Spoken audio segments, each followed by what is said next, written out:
So what's your best Wolverine? I'm Wolverine. I feel like I'm flexing. Don't hit the luck alarm. So, dude, Awesome. I don't want your future. I don't want your suffering.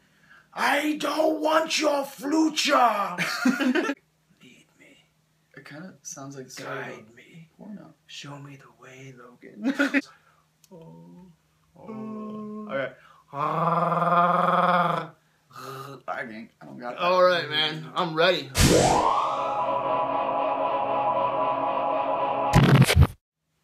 What's up, Videolanders? I'm Brad, and with me today is Keegan Goodman, certified Personal trainer. personal trainer. Why aren't you a fitness trainer? Because I don't work at a church. Yeah? There's no floaties on my arms. You know, I'm not teaching water aerobics here. You know, we make people sweat. So you're a personal trainer. Yes, there's something personal about my training. Don't confuse that. It's a big difference, man. Okay? He doesn't work at a church. He works at a gym. Right? They say it's work. They say, yeah. Right on, man. You know. Well, thanks for coming on today, dude. Good deal. All right, man. Well, today I think we're going to talk about, you can geek out. So I think today we're going to talk about Days of Future Past. Okay, we got a lot to talk about. Dude, oh my God. My mind is just blown. I just got done watching X-Men Days of Future Past and reading Days of Future Past, which you loaned me. Yes. And, man, I'll let you hold the Bible. Boom, Days of Future Past. So, without further ado, let's adventure through the sights and sounds of X-Men, Days of Future Past, and Days of Future Past comic book. Right on? Yes, sir. All right, well, what do you think about this, man? What's, you want to start with the comic? You want to start with the movie? Let's start with the movie. Should we start with the future? Should we start with the past? Let's start with the future, because I know there's one thing we disagree on. Yeah. I love the Sentinels. Oh, yeah, let's get that. They are badass. Yeah. Let's get that out of the way, yeah. Okay. I like the Sentinels, man, but like, okay, I read the book, the comic book, okay? Yep. And the 1983 version, is that when the book was? I think 1980s? 84? 83, 84. Something like that. So that Sentinel was what, like 3 stories tall? Yeah. Purple, you know, it flew all over the damn place. It had like what, some kind of like proton. Kind of like the cartoons. Yeah. Do you like that? Cartoons. Do you like that Sentinel? I do like that. Okay. But I was also like 10. Okay. Now I'm 25. Yeah, right. So what about that Okay. Are you glad that they...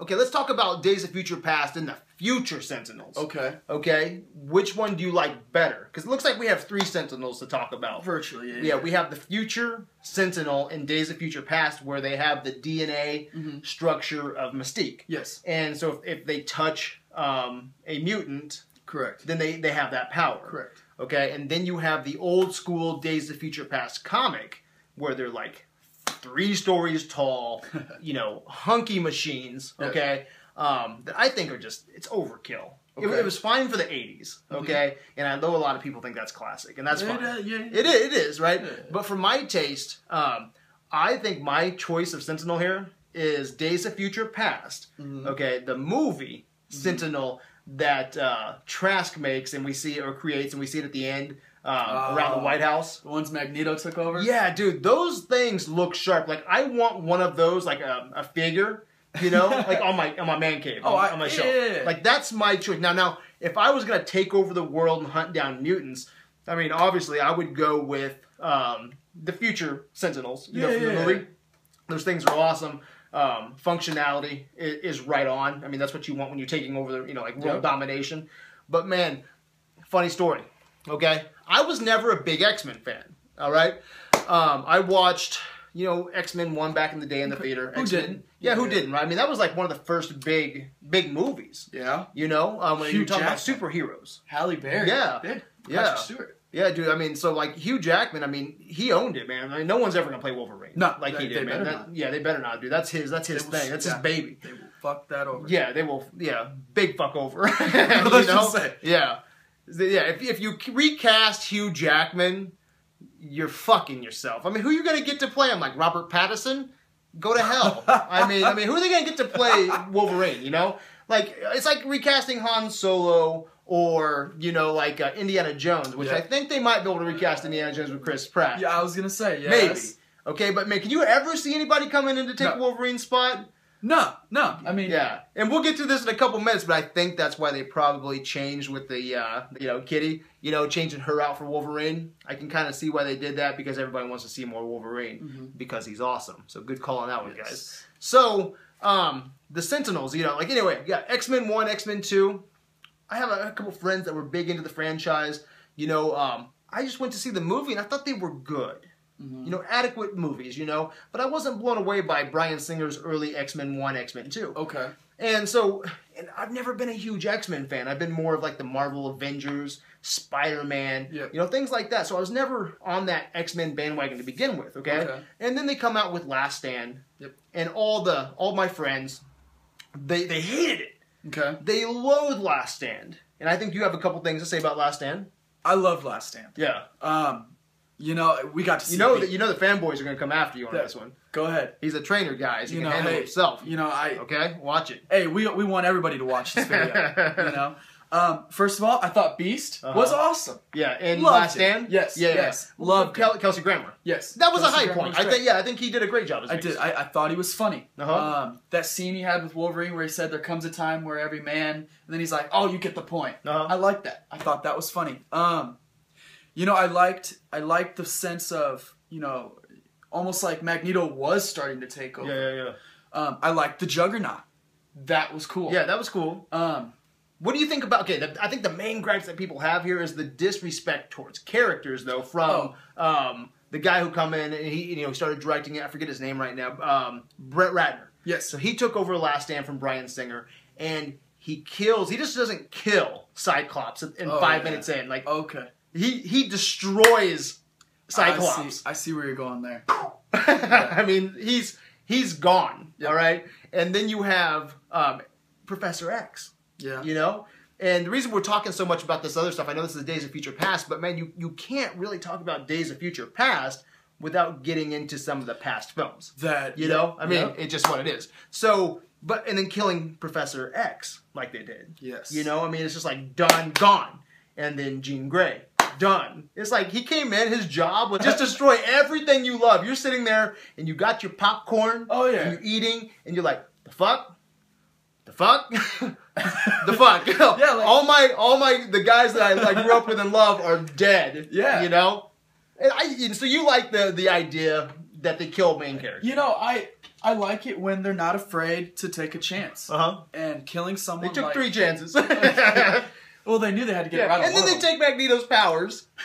Yeah. And then they show you at the end that the serum probably didn't work because Magneto can move a chess piece. Yes. Yes. So it sounds like the whole movie is like we got this cure. They cure everybody and then they don't cure them, so it's like a waste of my fucking time for 2 hours. You know what I'm saying? Like this shit don't work. But yeah, could you imagine being Rogue in the middle of sex? Oh my god. Oh my god, this is awesome, and then it comes back. Yeah. And then the guy's dead. That would suck. But with Last Stand, I wasn't that connected like a lot of other people were. So I went to Last Stand and I had fun, okay, because I was not a huge X-Men fan.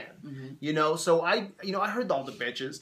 And now that I have my critic hat on, and that I can see it for what it is, I kind of agree. It is pretty ballsy to get rid of all the characters like that. Mainstays. The comics, the cartoons. Yeah. We all grew up with those people. And whatever you say, man, okay, you can't tell me that you watched this Brett Ratner scene where she turns into Dark Phoenix in that house, right? It's been a while since I've seen it. That scene there, though, is done very well. Oh, yeah. I don't care at the end of the day if you're like, hey, it just didn't work because they kill off, the main characters there. But that scene was very well crafted where she's floating up and the house dims, and it's just badass. Everything's just being destroyed around it. Yeah.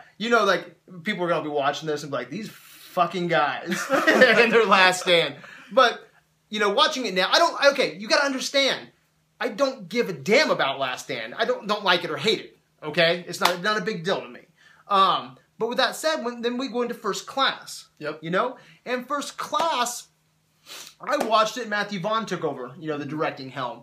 And I thought he did an adequate job. Okay? Because I went into that movie thinking, man, this sounds more like a TV gig. You know, go back to the young X-Men, throw them on screen. And I don't know. I was like, whatever. But he pulled me in. I think we got more of the same kind of thing, you know. I didn't love it, but I didn't hate it. I thought it was on the right path. But hey, Michael Fassbender, dude, he rocked it. Oh yeah. You know. And then you got James McAvoy. He rocked it. Yes. You know. And so the performances were great. And I'm probably not giving it the credit it deserves. No. Okay. But then you get X-Men: Days of Future Past. Days of Future Past. What is the best film in the series, in your opinion? Ooh. Is this a hard one for you? You know, for me, it is Days of Future Past. Is it really? Yes. Yeah. Yes. And this is what turned me into an X-Men fan. Like, I went to the theater and I was like, man, I love this. It's like mixing the old with the new, you know? And, you know, just the scene structures. But going into the theater for the first time in this, not going in as a big X-Men fan, the first scene, okay, where you have those lunky, like, actually, they're not really lunky. I guess they're more streamlined. The Sentinels. Yeah. You know, it's almost like something Steve Jobs would create. You know, like the Steve Jobs Sentinel. The Steve Jobs Sentinel. So they come in. Yeah, right. Yeah, you can imagine, dude. They're all pristine. They're nice, and they function like a machine. I mean, these are something that you want if you're trying to eradicate mutants. You know. Oh yeah. And so, but I seen this, man. It was like this huge, like, just CG explosion on the screen. Yeah. And a lot of stuff was going on, and I'm like, oh my God, man, you got Bryan Singer back who, you know, say what you will, you know, like he did come up with some of the first movies. He got X-Men on the screen, and, you know, I don't know, man. I was like, man, what's the whole big deal about getting this guy back? Because this whole beginning of this movie, I hated it, dude. Really? I was like, it was so ugly. It was the ugliest scene I've seen in a long time, man. It's just a bunch of stuff flying around, these Sentinels getting all these powers, and they just looked ugly to me. Yeah. You know? But man, to pull me back into that series after that, sitting there being like, what the fuck is this shit? You know? Just ugly. It looked like they did the CGI over a weekend, you know? And then they pulled me back into it. And I'm a fan, dude. I love the rest of that movie. I thought that movie from there on out, awesome. Yeah. And really, for people that didn't read the comic, because let's be honest, like, 99% of the people out there don't read comics. Yeah. You know what I mean? For people that didn't read the comic, you know, this movie was awesome. It was this, and this. But if you read the comic, there's some differences. Yeah, and that's why you're on today, man, because you're a huge X-Men fan. I am. And I want to talk about that. I wonder if this movie would have been better or worse with some changes. What do you think? I think it could have been better. Yeah. And I think the franchise could have been a little different. You know, just with character development and the specific characters that are in the movie. You know, first off, I think they wasted. Oh damn! Shit! Why did I just mess up his name? Bishop. Yeah. They wasted Bishop. Yeah. Bishop was so cool when I was a kid. Yeah. Bishop was badass. He doesn't do anything in this. No. He just tacked on. Yeah. Like, you know, why even have him in it? I think it was so they could just be like, hey, we gave you one of these main characters. What was his powers in comic books? Okay, exact same as the movie. Exact same just as the movie. Absorbing energy. Absorbing energy to his weapon. And then, exactly. Okay. Because they do use him to send back into the past at the beginning of the movie. Yes. You know, like 4 days ahead of time to kind of come back and warn, you know, the X-Men of the Sentinels, you know, invasion and on the Chinese, you know, fucking shack that they're living in, you know, at the beginning of the movie. That's not the Bishop. Monastery, not a shack. Monastery. There's a huge difference between a monastery and a damn shack. I know what I'm talking about. All right, go ahead. It just wasn't the Bishop I wanted. Yeah. You know, I wanted Bishop as a mainstay character. You know, kind of like how, hell, I mean, if we really want to go back, the second X-Men movie, you know, Nightcrawler was involved, you know, in that movie, which I think they ruined that character too, because they didn't really do anything with him. I think Bishop should have been more involved in the movie. I think that would have been awesome. Yeah, it's like we're getting more of the same. Yeah. And it's that what do you want to call catering to the fans. They know what the fans, okay, again, because a lot of people don't read, you know, like the comics, man, and they should. Yep. You know, because, I mean, this is where it is, man. This is like 1980s material, man, and there's some good stuff in here. And it upsets me because just going with that fan service, they bring, Xavier back. Yep. They bring Magneto back. They bring Storm's back at the beginning of this, right? Yeah, you have Katie Pryde. Yep. Right. You have Colossus. Yeah, Colossus. So you got the main ones back again, and it's like this X-Men is so huge. Mm-hmm. Don't be scared to give us some new characters. Yep. And something I want to talk about, the opening scene of X-Men Days of Future Past, the movie. Okay. Man, I think there's some lost opportunities, man. Like, I think the comic book is really good, okay? Especially for 80s writing, I think we've developed as storytellers, over the years. And I think it gets a little convoluted, okay, the comic book towards the end, okay? Oh, yeah. But, man, the opening of this comic, I think, is amazing. And I would like to have seen that. Because there is no Chinese monastery in the comic book, They're not, hiding in this Chinese monastery, from Sentinels. You have, at the beginning of this, you have Katie Pryde. Mm-hmm. You have these simple shots of concentration camps. You have, mutants. Sentinels are gathering them up. Mm-hmm. And, it's just a bad place to be. It's like this dystopian future. It's this apocalyptic environment, And those are my jams, man. I love we're doing Mad Max talks, This is my jam, okay. Yeah. So I want to see. I love the beginning of this. Can you find the page in here where she sees the tombstones? Yes. So she's Katie Pryde is a mutant slave, and she's going on a medical supply run, and she gets into this group of people called the Rogue Gang. Or something like that. They got like the Mohawks. And it's something straight out of Escape from New York, or a Mad Max movie. And these people are mutant haters, man. There we go. And they're scavenger hunters. Those, can you get to the Rogue Gang? It's just a page or two back. Oh, yeah. It's right here. Yeah, like show that picture, man. Like, do you remember seeing anything like that, man? See the guy with the Mohawk? Do you remember that? Like, it wasn't in the movie. I want to see Katie Pryde. And again, you'd have to juggle some characters to make it fit for the movie, because, we got all these different cast of characters from book to movie. But, man, I would like to see, like, some mutants that we know scouring the land for medical supplies, living in that environment, like, just for a little bit. Like, I don't need the whole movie because I understand we have to go to the past. Mm-hmm. We got to come back. But I almost wish that Chinese monastery moment from the movie was taken out. Okay, and we could live in this world just a little bit longer. And, there's a scene straight out of here. We'll get in a second, but she runs into Wolverine. Yes. And we're not going to go through over the whole comic book, We're just going to go through a little bit here. But she runs into Wolverine. Wolverine tells him that there's this nuclear strike that's coming. Tells her about the nuke, kicks these guys as assholes. Mm-hmm. Okay? Yes. He doesn't pull out his claws because he doesn't want to. Yeah, he can't. You want to explain that? Why he can't? Well, he can't because the Sentinels are actually, monitoring, the use of powers. Yeah, because remember, these Sentinels aren't the same Sentinels from Days of Future Past, the movie. They don't have that modified DNA where they touch you and they get that. They have some kind of tracker. It's like a sensor in their head that they can sense, like, so-and-so is using these powers. And, while Wolverine's claws, with the adamantium over them aren't necessarily his natural gift, using them would be. So I just love the gang members. I would like to live in this Escape from New York, Miracle Mile world, Road Warrior world, just for a little bit, seeing the mutants being hunted down, persecuted, and taken to this internment camp, And so she's a mutant slave. She gets back to that camp, and that's when she sees, all these tombstones that she walks by. And can you get a close-up of that? Yeah. I love that, dude. That is so awesome. Like, you see those, that's perfect. Okay. You see these tombstones here, man, and you have Xavier, Johnny Storm's on there. Who all's on there? There's Scott Summers, there's Angel, there's Nightcrawler, Ben Grimm. Yeah. Let's see, Susan Richards. So all these X-Men are dead, And what I love about this is, how in Last Stand they did that whole storyline where, Xavier died? Yes. But by the end of this movie, it resets all that. Correct. So we don't know Xavier's history for the rest of that movie. You know what I'm saying? Because it kind of wipes out Last Stand. Yeah. So he didn't die, and right? Yeah. And so he's got a whole other storyline. So he would have been killed by Sentinels, it seems like. Yes. Okay? And I start thinking about that. And I'm like, I don't want Xavier back. No, don't get me wrong. In the movie X-Men Last Stand, Days of Future Past. Yeah.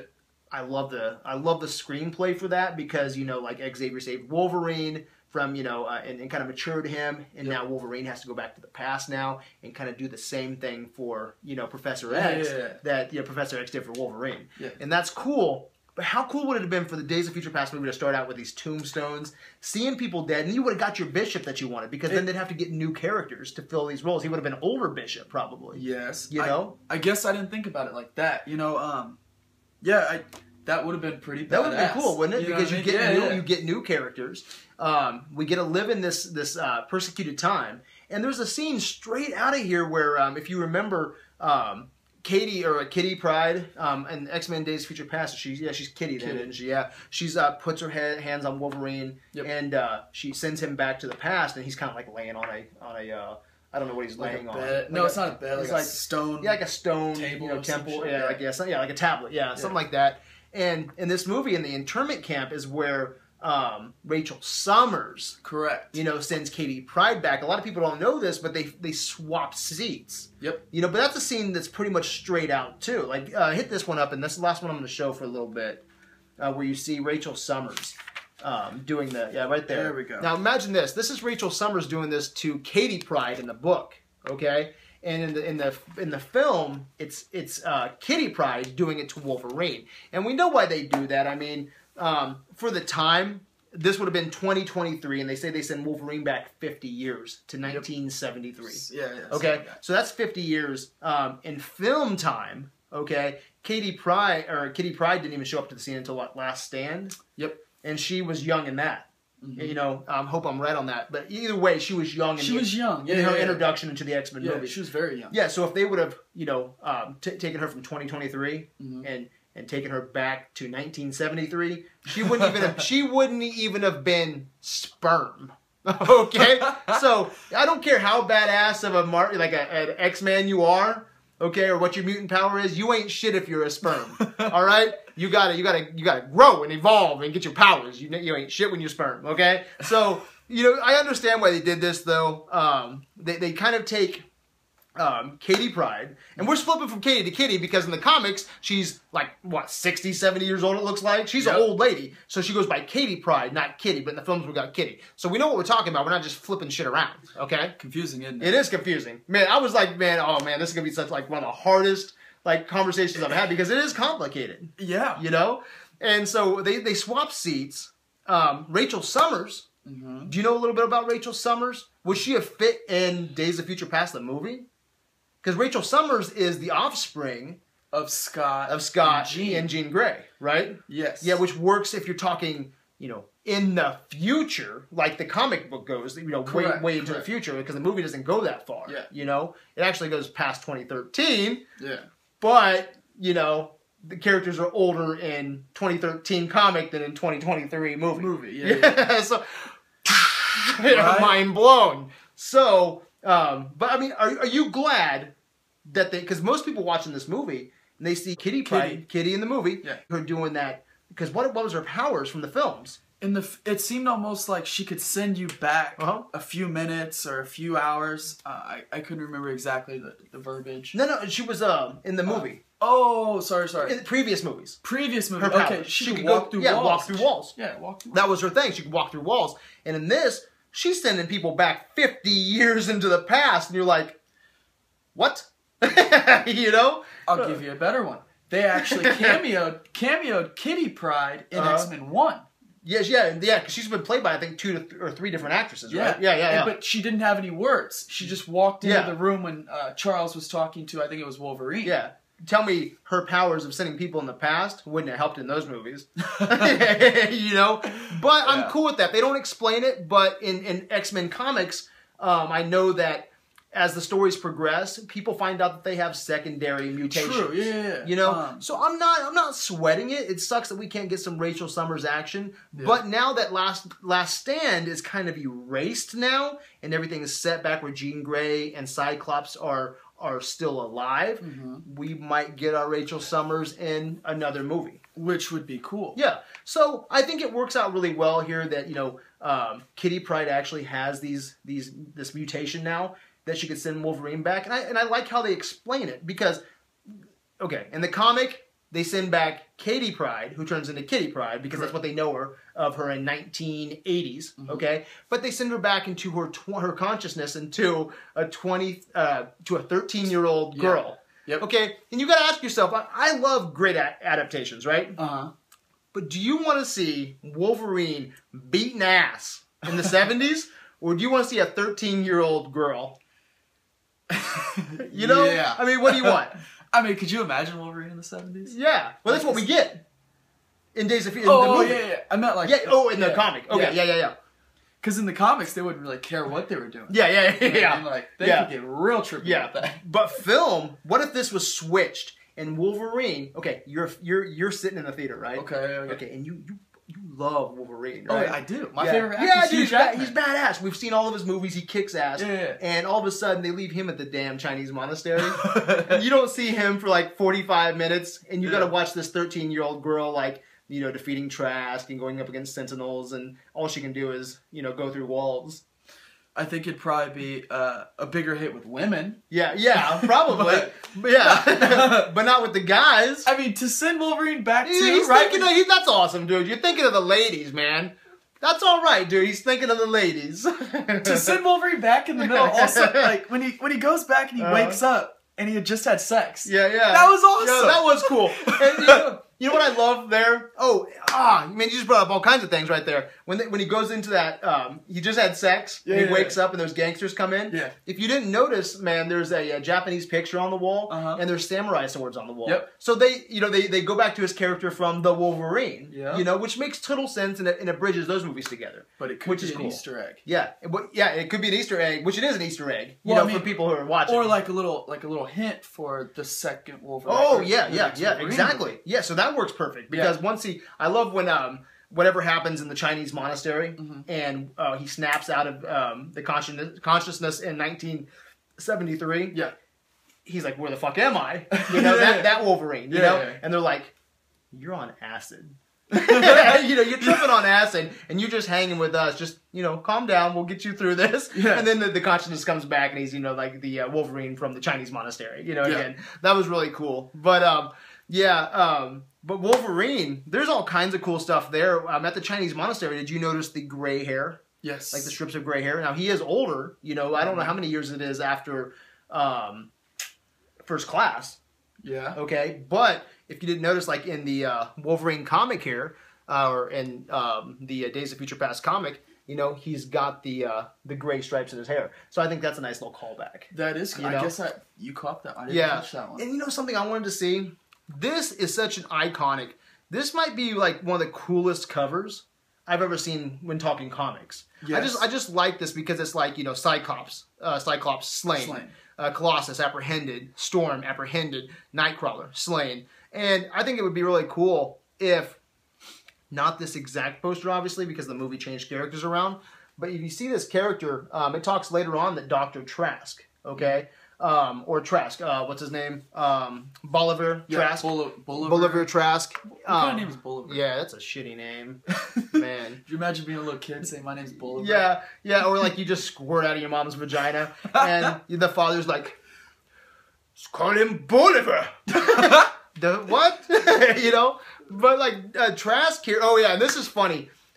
Which X-Men is it where we looked up and Trask, I think, is it Uncanny? Yes. He's or just X-Factor. Yeah, X-Factor. X-Factor, yeah, Trask is white. Yeah. Okay, but then you go back to Last Stand? Yeah, Last Stand, he's a big black dude. Yep. And now, in Days of Future Past, he's a midget. So if you look at IMDb, the big black dude, his Trask, it just says Trask. Yeah.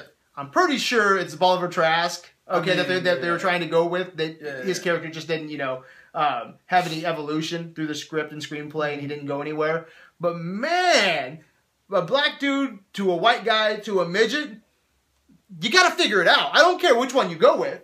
Just figure it out. I mean, come on. But, and Peter Dinklage, man, he did play an awesome Trask. Yes. He just didn't get enough, in my opinion, man. I don't know what I would like to see different, but I'd like to see him do more, because, man, you haven't seen Game of Thrones, right? Nope. Dude, maybe my favorite character, okay? And, man, I don't say this lightly. my favorite character of all time, spanning from any kind of material that you can possibly think of. Whoa. Tyrion Lannister knocks it out of the park. Okay. He's brilliant. This character, man, it take me forever to explain, man, and we're on this, but dude, Tyrion Lannister is one of the best characters in cinema, novels, adaptations. It don't matter, man. Like, he's amazing. For you to say that, I have to watch the show. It's amazing. Okay. So, but yeah, so you have this the Wolverine swap. Yep. So you're not dealing with Katie Pryde going back to 1980s Kitty Pryde. Yeah. You have Wolverine doing that. I think that works, don't you? I mean, it does in the sense of like the movie also because if you'd have gone straight off the comic book, you can't send Wolverine back. Yeah. They don't know where he was. Yeah, and I like how they explain it too because they do try to explain why Kitty Pryde is swapped out, for Rachel Summers, and she's sending Wolverine back, because Wolverine, they say that his mind's already tore up. Yeah, and he can heal. Yeah. He's the only one that can go, that far back. Because she says something about your mind it'll snapping, tear your mind apart. And like he can heal as fast as he's going back. Yeah, and I like that. I think that was a good explanation, and from the comic. That is cool. Yeah. So I like that. And what do you think about the beginning that we talked about? Let's get back to that in just a second. Would you rather have seen more internment camps, concentration camps, seeing them persecuted, or do you like the Chinese monastery set piece? I want the internment camps, but I love those Sentinels. Yeah. So, okay, what if... I like what you said, the dystopia. Okay. I really do. Okay, how about this then? Okay. The dystopian future. Okay. Internment camps. Okay. Okay. The Sentinels, all right, from the 2023 Days of Future Past. Okay. Okay, controlling the internment camps instead of the 3-story hulky pieces of shit.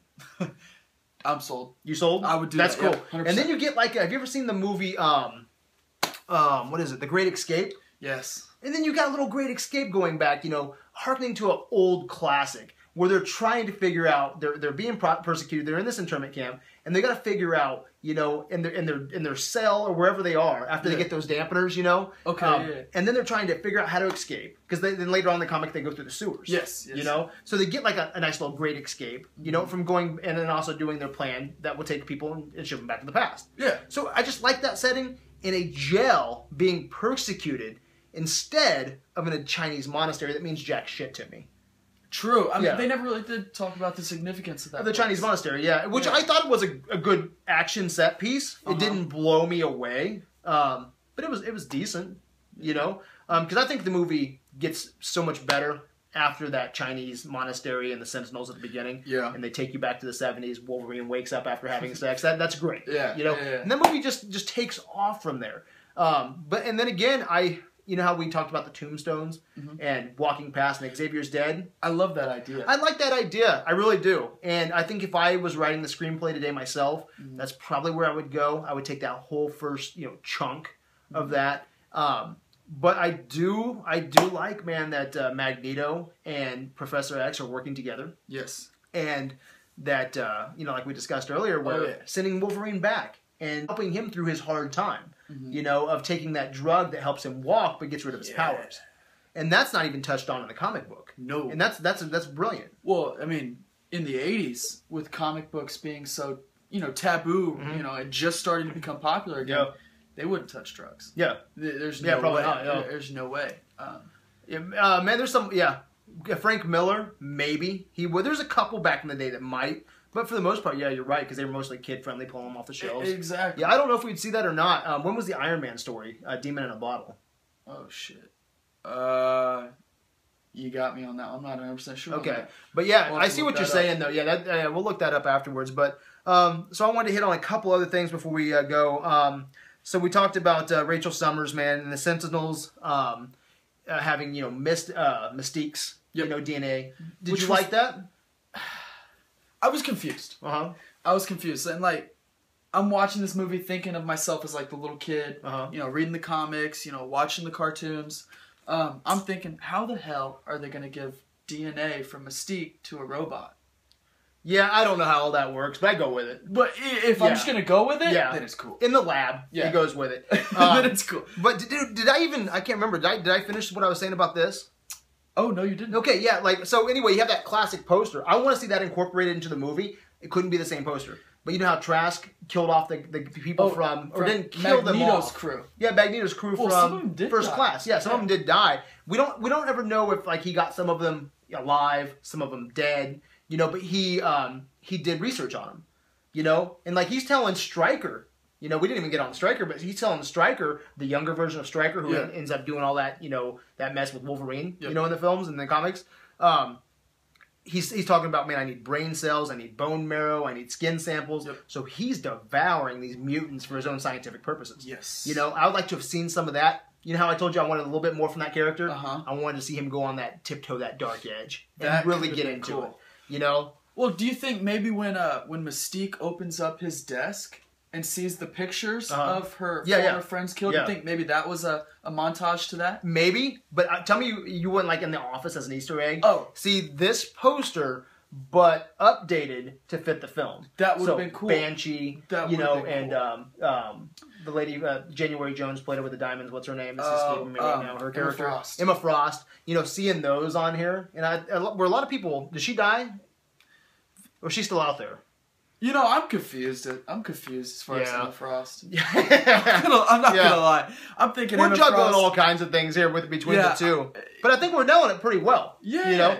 But so then you have I gotta hit on something real quick, man. What was your favorite scene in the movie? My favorite scene from the comic was the begining. I love that internment camps and seeing them, you know, walking past the tombstones. You know, okay. That is butter, baby. Okay. What's your favorite from the comic book? Let's hit that real quick. Oh, from the comic? It probably would have to be the same. Okay. Honestly, it would have to be the same. Because it was cool. That is awesome. Cool. Yeah. Because then she finally meets up with an older Storm, Rachel Summers. Yep. And Franklin.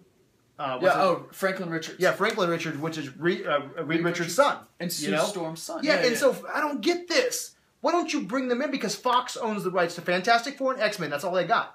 Okay? Why not bring them in somewhere? And it doesn't matter who you cast because you're casting 60, 70-year-old people to play this old Reed Richards. And then since we go back to the past and save the future, it doesn't matter because then they're not going to end up in internment camps. But it would have been cool on a geek level to see them in those scenes. Mm-hmm. You know? So I don't get that. But man, you know who they nailed? Who? You know who they nailed, dude. Quicksilver. Yes. Dude, you got to check out this picture, okay?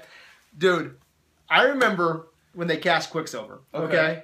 The first picture came up, okay? And it was him eating a damn burger from Burger King, okay? Or some kind of sandwich, right? So, I mean, sure it was check out this picture. Okay, dude, that is a picture of him eating a sandwich. You see his goggles and his gray hair, and man, he doesn't look anything like how I know Quicksilver. He looks stupid as hell. Yeah, Quicksilver's supposed to be a badass. Yeah, you know, Magneto's son. Yeah, dude. Now check this out, okay? Look at this picture. That picture right there is from Captain America XXX.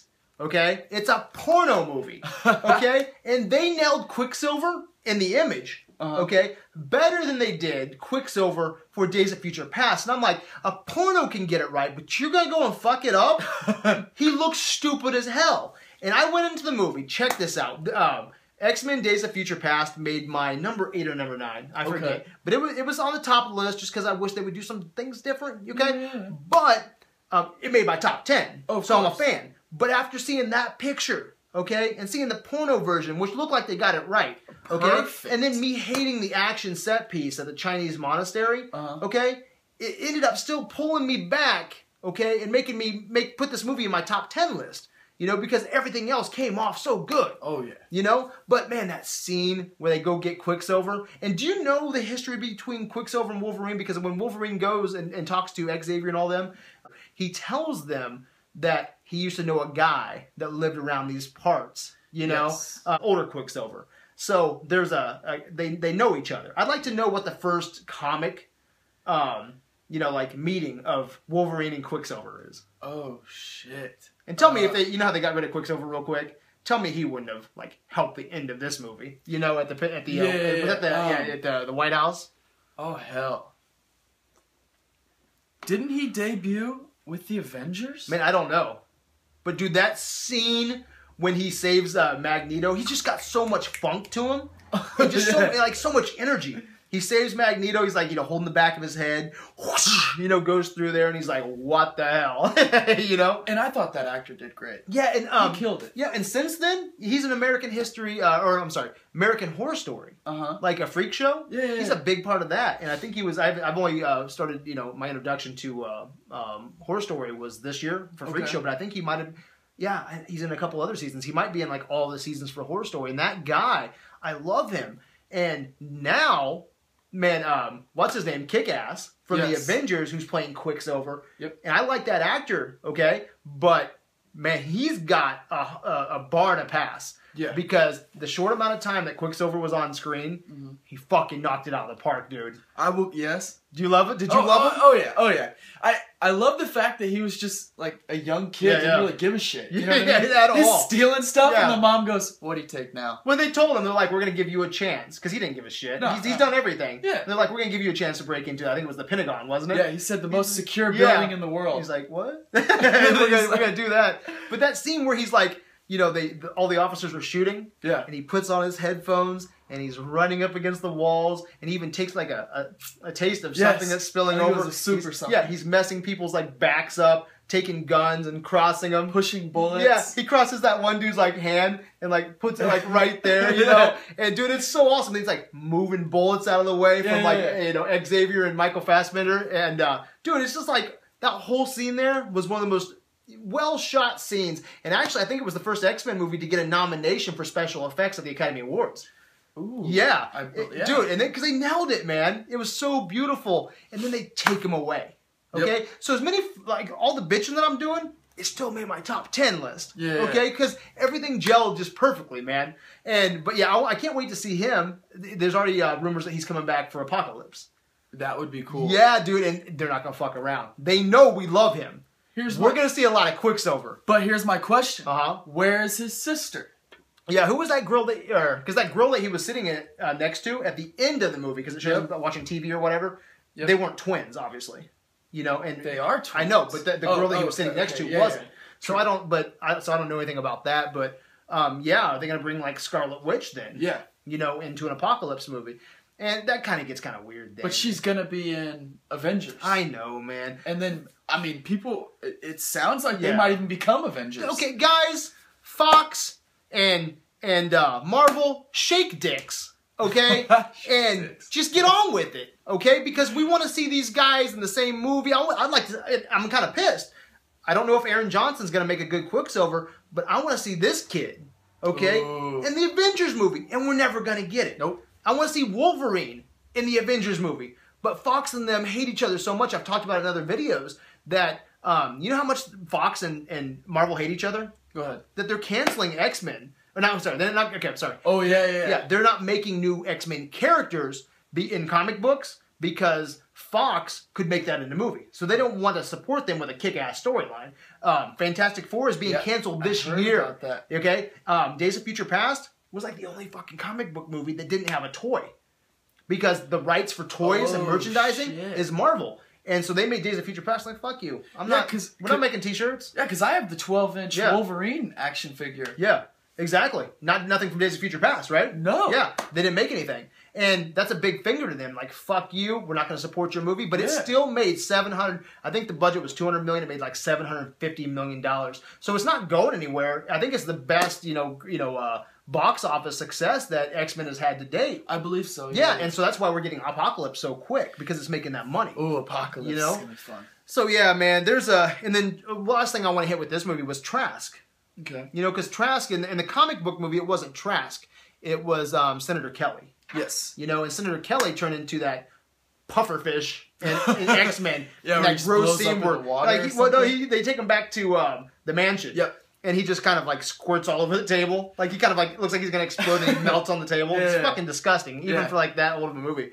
But so in this, they're going after Trask, who made the Sentinels. Yes. Not over Senator Kelly, who had a problem with mutants. Correct. So are you glad they changed that?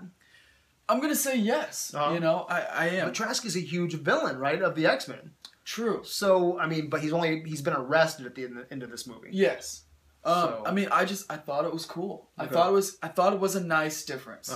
It is a nice difference, and plus, it's a small enough difference. I don't care. Okay. You know, I guess that's the big thing. Yeah, I agree with you. It's small, who they're going to kill doesn't really mean anything to me. Yeah, right. You know what I mean? Yeah, they're just going back to kill somebody. Yeah, right on. Yeah, I agree with that. And then there's a scene at the end of this that goes into. Do you know how many issues this was? 2. Yeah, only 2. Yeah, yeah, and that's amazing, man. It's 2 of the most important comic book issues of all time. Yeah, it's awesome, dude. It pioneered alternate universe as far as I can remember. I mean, everybody loves Spider-Man 2099, but there is no 2099. There was a scene that I want to show just real briefly. That I wish this scene here, okay, with the 70s Sentinels that I love so much. Yeah. Okay. I want to see that scene. So 2 covers that they could have incorporated easily into the movie. They did not. You know? Yeah. Like I'd love to have seen that. That exact set shot. Oh, with the Sentinel killing one of them? They did. Well, no, Wolverine. Okay. Not Wolverine. killing him. That's different. Well, no, but they could have killed him because, you know, like not killing him, but in Last Stand, you know, when he's going up to Phoenix, and he's like, you know, it shows his bones and everything. I would have loved to have seen a Sentinel and like pretty much just obliterate, you know, Wolverine, but he comes back, you know, to chop one of their heads off, you know, and that's actually cool. It shows the danger room in this because in the first scene in X-Men Days of Future Past, we're handling this pretty good for all the jumping around. Days of Future Past, the first scene we see when Wolverine goes back to the past is that sex scene that we were talking about. Where he's laying in the bed with the boss's daughter, you know? Which is dangerous. Yeah. Dude, that's cool. They come in. I don't like the ass shot. Nah. Yeah, don't show us his ass. Nah. That's for it's for the ladies. Yeah, obviously. So, yeah. Well, a couple guys. Mostly ladies. You know, I just want to throw this out there, too. Wolverine is 5'3". Yeah, right? Hugh Jackman's, what, 6'2"?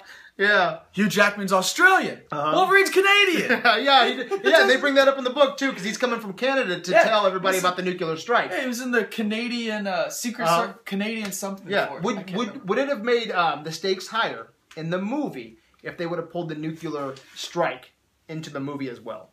Because you have Sentinels, the internment camps, and a nuclear strike if they don't defeat the Sentinels. Ooh, that would have been cool. That's what I'm talking about, man. And that's why I incorporated that Miracle Mile, where that guy has 24 hours, and he knows this impending doom is going to destroy everything that he knows. Yeah. But on top of that, imagine that guy dealing with New York City and this impending doom and fucking Sentinels. Okay?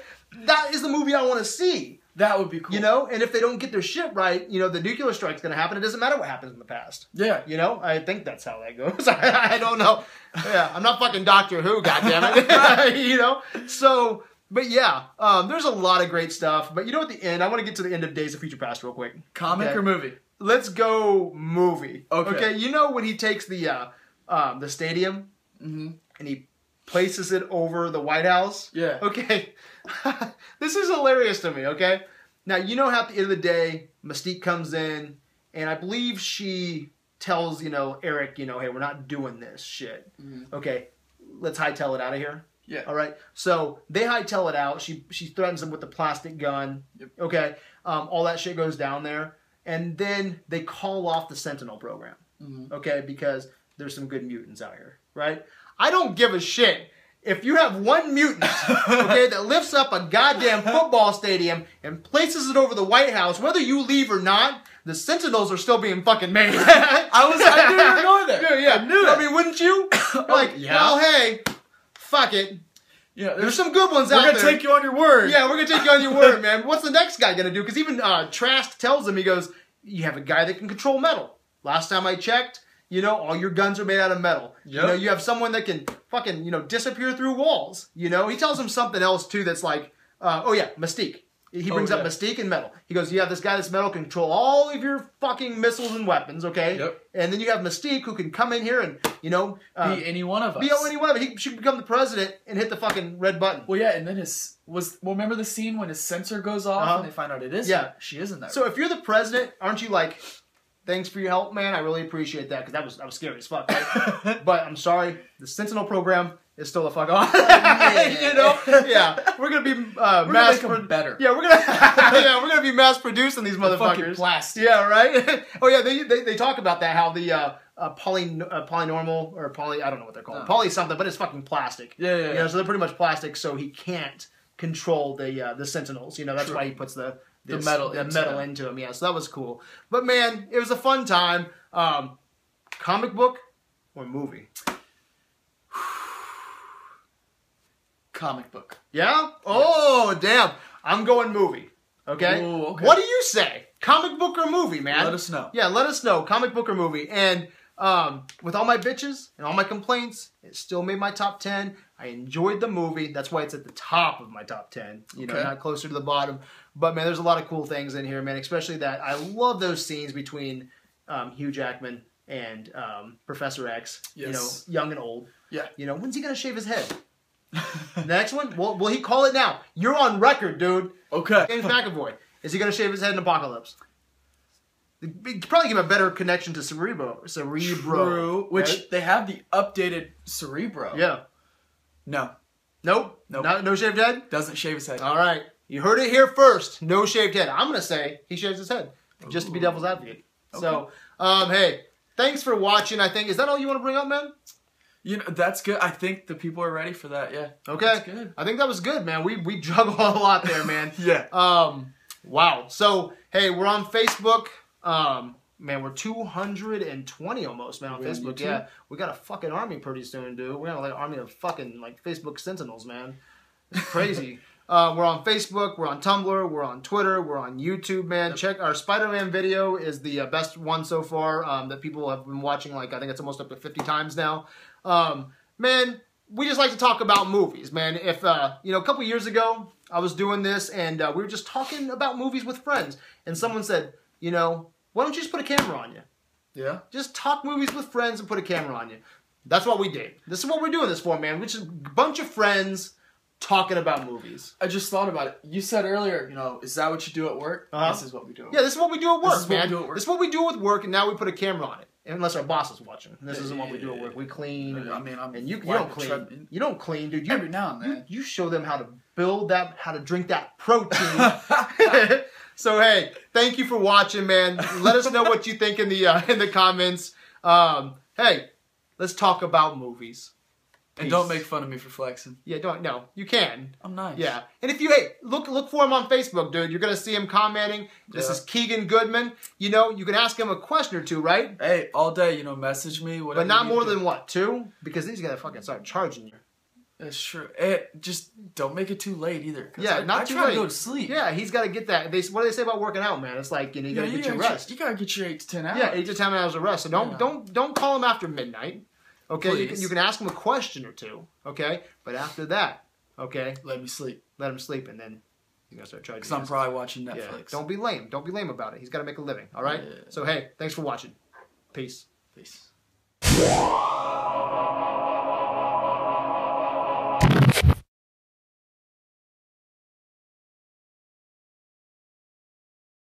What do you think, dude? I think we juggled it pretty well, good. Dude, it was getting hard. I'm like juggling everything, man. It's like Kitty Pryde. So, JFK. Yes. We didn't talk about JFK. We didn't? Yeah. If because they said that he was a mutant. Yep. What do you think his power was? What if he had like maybe 3 dicks? What'd you do with that? I know, dude. And like a rotating dick, like you could switch? They were after him, JFK, because he had 3 dicks. And they were going to kill him because he was going to sexually dominate the world. You know? So Magneto went to go save him by moving the bullets. I think Hugh Jackman should watch this. Oh, right here, okay. Weirdest workout moment. Okay. This would have to be freshman year at St. Joe's College. I'm bench pressing, and I call for help because I get stuck, right? And you know how, like, when you go to spot somebody, you reach over. So, very large gentleman, and he's got shorts on, no boxers. Yeah. And, like, I mean, I'm full dick in my face. Oh, my God. Like, grabbing the bar, and I'm just like, oh. Like him. Oh, my God. So, like, Michael Clark Duncan teabagged you. Kind of. There was once, and I will not say the guy's name because I'm pretty sure it's still on my Facebook. He shit himself doing a squat. Oh my God. I witnessed a man shit himself doing a squat. The worst part was I'm pretty sure he had tights on. Oh my God. So you seen like the poop stain and everything? Well, I mean like a little bit going down his leg. Like, yeah.